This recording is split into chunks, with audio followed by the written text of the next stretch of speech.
Bila mana kaum muslimin itu sudah tidak lagi punya kemampuan untuk menghadapi apapun yang sedang terjadi,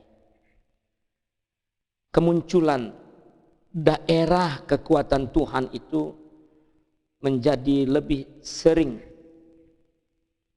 muncul dan sangat terbuka untuk dibaca. Anda lihat peristiwa tsunami kemarin? Sampai katanya ada serdadu-serdadu yang diutus oleh lembaga dunia, pasukan perdamaian, terus buat nolongin. Dia sampai pada saat lepas dinas, konon ada yang balik lagi kepengen ngelihat masjid Baitur Rahman itu udah rubuh apa belum. Karena sekokoh bangunan baru semuanya ambruk. Anak gadis yang melapor dari Aceh itu saya dengarkan langsung. Saya cuma berpegangan pada pokok kayu yang kecil. Di situ Allah menolong saya. Karena semua tiang-tiang listrik itu roboh. Pohon besar tumbang. Pohon kelapa udah nggak ada yang bertenaga. Tapi Allah berikan petunjuk kepada saya. Berpegang kepada yang itu. Gelombang itu datang. Berbau busuk. Menghantam deras. Tak selembar benang yang masih tersisa di badan saya saat saya tahu bahwa saya telanjang. Kayak apa kencengnya tuh gelombang. Saksi mata itu saya dengar langsung dia bercerita. Tapi di antara sekian banyak yang roboh, Allah memperlihatkan kekuatannya. Mana ada gelombang yang kuat menerpa masjid yang saya lindungi itu.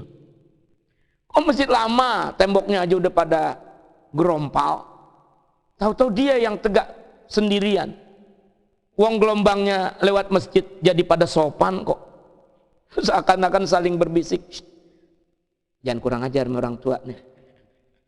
Ini masjid orang tua. Masjid dulu. Dia tenang. Lewat dari masjid, deras lagi gelombang itu. Aman. Dan itu terjadi berulang-ulang. Kenapa masih terjadi yang begitu? Dunia kan nggak kiamat kalau masih ada yang nyebut Allah, Allah. Muslimin juga nggak hancur kalau masih ada yang begini. Urgensinya akan tetap berkelanjutan. Masya Allah, saya tidak perlu menjelaskan detail-detail kejadian ini. Anak murid saya, mahasiswa yang pernah cerita di kampungnya Larantuka, di Indonesia bagian timur, Larantuka itu. Waktu terjadi gunung meletus yang melemparkan bebatuan dari sebesar-besar kepala sampai sebesar-besar kerbau dengan lahar yang luar biasa, merobohkan apa saja, panasnya dan seterusnya. Saat itu ada tempat ibadat kecil, kok mau-maunya lahar itu seperti ada komandan yang berkata, menyingkir, menepi, buat barisan sendiri, separuh ke kanan, separuh ke kiri. Sekadar melewati masjid tua yang orang udah nggak lirik. Tuanya ya iya tua, tapi berapa banyak zikir yang tertanam di situ. Ya, orang-orang yang alladzina yadhkurunallaha qiyaman wa qu'udan wa 'ala junubihim, pada salat di situ membaca itu. Zikir. Kapan lahar itu kursus? Kalau tentara mungkin masih ada pikirannya, dia nggak jadi nembak karena ada pikiran. Tapi ini,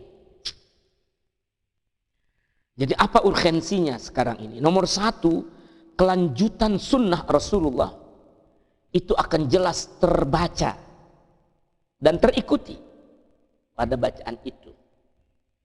Ya, pada waktu Rasulullah bilang, "Inni uhibbuka ya Mu'adz, faqul dubura kulli salatin Allahumma a'inni ala dzikrika wa syukrika wa husni ibadati." Itu kan dibenamkan benar-benar oleh Rasulullah. Sampai waktu mengucapkan itu pun Nabi merefleksikan sesuatu yang sangat membekas pada jiwa orang. Nabi mengusap jenggotnya dulu. Inni uhibbuka, aku suka kepada engkau, aku sayang engkau. Baca ini. Perilaku Nabi itu begitu mengesankan itu. Punya pesan psikologis. Dilihat si sahabat, dia pun pada saat menyampaikan doa ini berkata kepada orang yang ia sampaikan doa itu kepadanya dengan kembali memegang janggut. Ya, kan gitu. Oh, kesan tertentu. Nah, ini munculnya pada wirid-wiridan semacam itu. Jadi tetap Quran kan? Pada saat kita udah nggak kuat, Indonesia udah nggak kuat, 350 tahun di tangan Belanda, ya skalanya diperkecil 3,5 tahun di tangan Jepang, tapi sakit 350 tahun, mengkristal pada 3,5 tahun. Orang Indonesia dijajah oleh Belanda kelamaan, tapi belum pernah ngerasain makan bekicot. Nah, waktu zaman Jepang mereka dilatih untuk makan bekicot. Mungkin nanti kelabang dia makan itu ya, kalau udah nggak ada makanan. Latihan dulu itu. Pada saat itu kita udah hampa. Siapa the founding father? Semuanya. Bung Karno aja mesti dipaksa-paksa untuk memproklamasikan kemerdekaan. Nggak berani. Jadi saat itu yang muncul air matanya muslimin. Begitu kata orang-orang tua. Jawara itu nggak berani cabut golok saat itu. Saya sih orang Jakarta, saya bilang, ya Jawara nggak berani ngebacok Jepang satu saja. Jepang satu dibacok, sekampung orang dibakar. Siapa yang berani? Maka ada orang yang menangis. Ya Rab, ya Rab, ya Rab. Tangan kamu aku tak pakai, kata Allah. Ada tangan yang gedean. Tangan orang Amerika. Dia aja dah, bayinya dilepas. Di Hiroshima dan Nagasaki. Dia lepas bayi dari kapal udara. Bom-bomnya itu dinamain baby fat. Bayi montok. Oh, montok hancur tuh Jepang. Itu yang montok, bagaimana yang serem. Itu semua air matanya orang Indonesia. Bergerak sana. Lewat Ratibul Haddad. Lewat Al-Wirdul Latif. Lewat macam-macam. Jadi urgensi, kita sekarang susah berdiskusi dan main dalil-dalil susah. Dalil udah dikantongin. Dan isi otaknya orang berdalil pun udah ditutup sama isi kantong. Wah, jadi berat. Ya, inti main dalil udah susah sekarang. Ana punya pengalaman lumayan ya soal dalil berdalil itu. Nah, urgensinya terletak di sini. Baca sejarah dan lihat.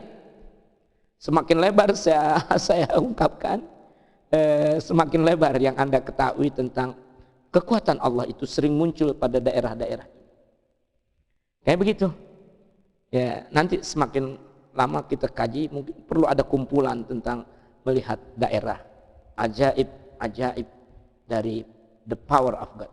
Maaf, saya sebut berkali-kali the power of God, sebab saya lihat orang barat menerjemahkan kitab Asrarul Dzikir dari Ibnu Arabi yang muslim itu dengan sebutan the power of God, kekuatan Tuhan.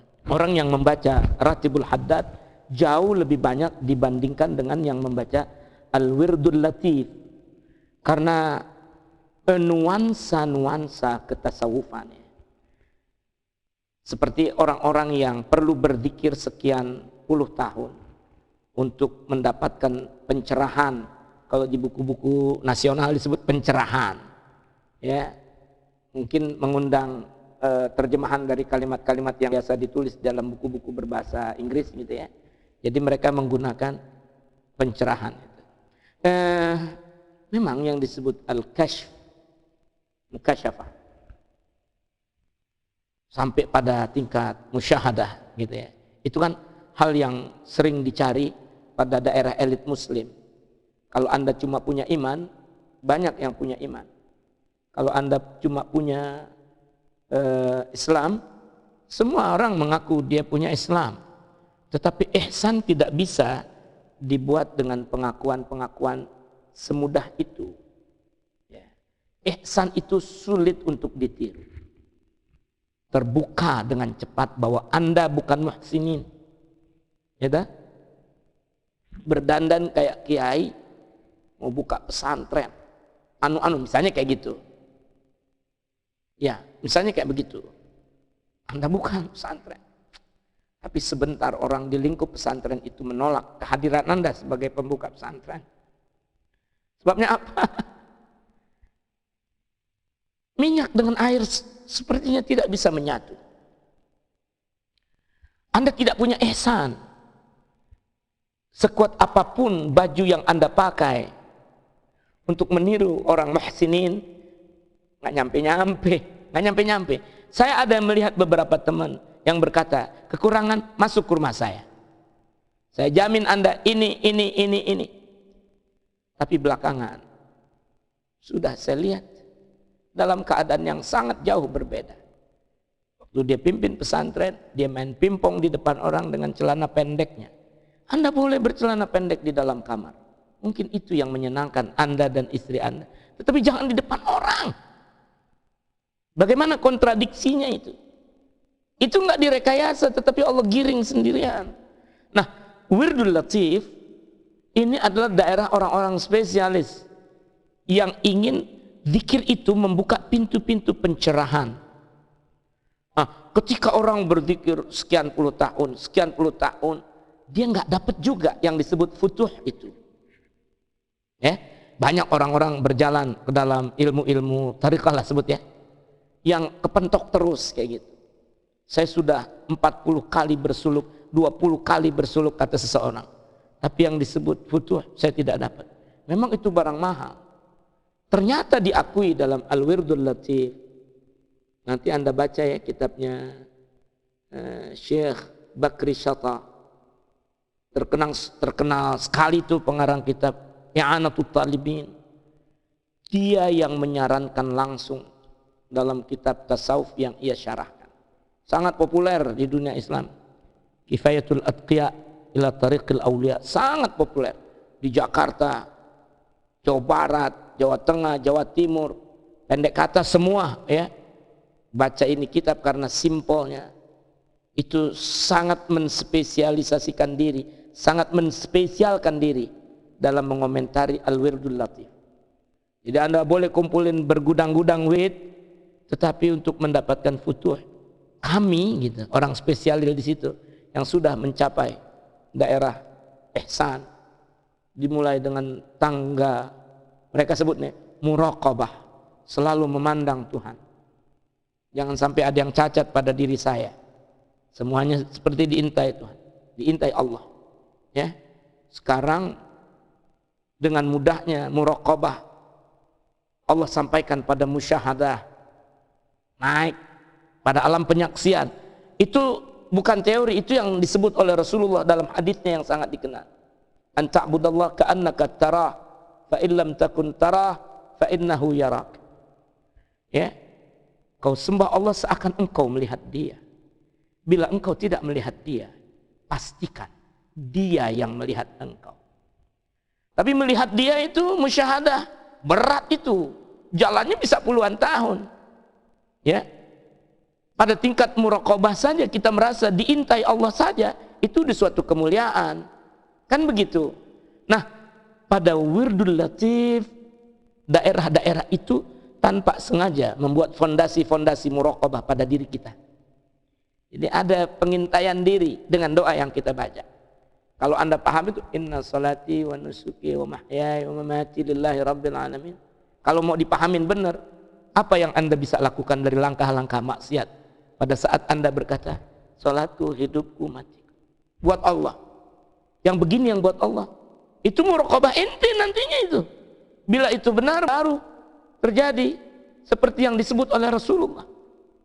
Anta'budallah ka'annaka tarah, fa illam takun tarah, fa innahu yara.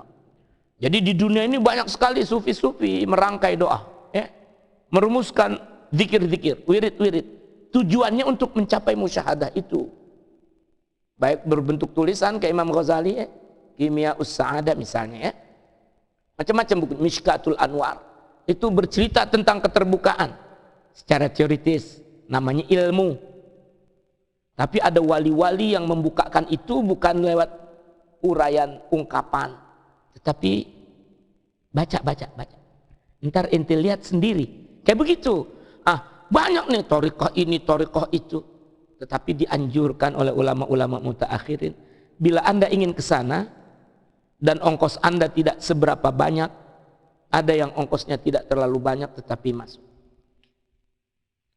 Ya, jadi cepat ini Al-Wirdul Latif kata ulama-ulama itu. Kita bisa masuk ke sana. Ya, jadi ini untuk umum Ratibul Haddad, ini untuk elit Al-Wirdul Latif. Tapi semuanya diberi kesempatan. Ayo baca yang elit kayak yang umum kayak. siapa yang lebih cepat